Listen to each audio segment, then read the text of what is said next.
বিসমিল্লাহির রহমানির রহিম। আসসালামু আলাইকুম। আজকে খুবই ইম্পর্টেন্ট একটা কথা মাথায় সকাল থেকে ঘুরতেছে, বুঝছেন? বাংলাদেশে একটা বিরাট সুযোগ হয়েছিল দেশের পরিবর্তন করার।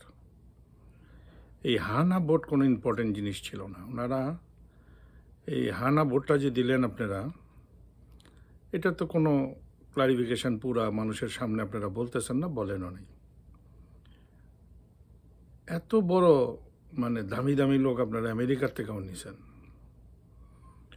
প্রেসিডেন্টের এমনিই তো বাংলাদেশের প্রেসিডেন্ট সারাদিন মিলাদ পড়ানোর ক্ষমতা আর কিছু নাই তার, শুধু সাইন করে ইংল্যান্ডের রানীর মতো। আপনারা কি কাজটা করতে পারতেন না যে প্রেসিডেন্ট ডাইরেক্ট ইলেকশনে হবে, প্রাইম মিনিস্টারও থাকবে, ক্ষমতাটাও ভারসাম্য করতে পারতেন না? বাইরের লোকও প্রেসিডেন্টে দাঁড়াইতে পারবে, ডক্টর ইউনূস সাহেবও দাঁড়াইতে পারতো না? সংসদ বসার পরে আপনারা যে সমস্ত আইনগুলি চাইছেন, আজকে বাচ্চারা যে সমস্ত আন্দোলন করছে, মারা গেছে, এই যে বাচ্চাগুলি যে মারা গেছে, এদের জন্য কি করছেন? টাকা দিছেন কিছু? হাদিরে তো 1 কোটি টাকা দিলেন, দেখলাম যে হাদিরে 1 কোটি টাকা দিছেন, হাদিরে মাইরে ফেলা হয়েছে। হাদি তো তখনও মারা যেতে পারত, তো তখন কি করতেন? হাদির খোঁজ নিতেন না। আজকে দেখছেন লাখ লাখ কোটি কোটি মানুষ হাদির জানা যায়, বয়ের টেলা পয়সা দিয়ে দিছেন। দেন, ভালো কথা। এখন যেই বাচ্চাগুলিকে মারা হয়েছিল, কেউ বলে 800, কেউ বলে 2200, এটার কোনো লিস্ট আছে আপনাদের কাছে? নাই। তো এই যে 2 বছর দেশটা চালাইলেন, 2 বছর, এদের লিস্টও করেন নাই। দয়া করে লিস্টটা করেন, কইরা এদেরকে কিছু ক্ষতিপূরণ দেন, এই মাগুলির কিছু পয়সা দেন, বাপগুলির কিছু পয়সা দেন। এই বাচ্চাগুলি বড় হয়ে এই দেশ চালাইতো, এই বাচ্চারা এই দেশের ভবিষ্যৎ ছিল। আমাদের জন্য, আপনাদের জন্য এরা জান দিয়ে দিছে। আর এনসিপির কিছু লোকজন এদেরকে বিক্রি করে খাইলেন। কোথায় গিয়া বাংলাদেশের মানবতা দাঁড়াইছে দেখেন। অনেক কথাই কইতে ইচ্ছা করে আপনাদেরকে, আস্তে আস্তে বলি।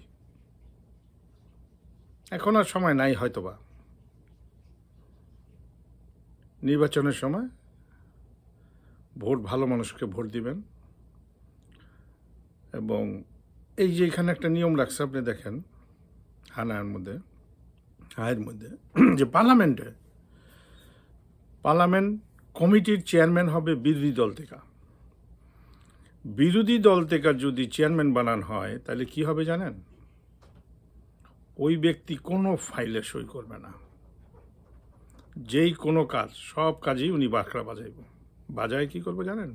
পয়সা কামাইব। ওই দেশের কাজই এটা।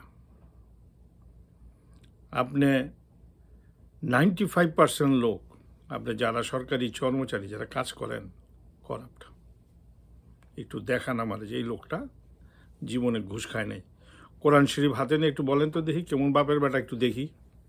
কোরআন শরীফ হাতে নিয়ে কন যে আমার জীবনে আমি ঘুষ খাই নাই, আমার জীবনে আমি কোনো পিয়নের কাছ থেকে টাকা নিই নি। আরে ভাই, সচিবালয়ে 500 বিক্রি হয়, বুঝছেন? আর ছোট করুন না আপনি, এগুলো আমরা জানি, এগুলি কইরেইছি আমরা।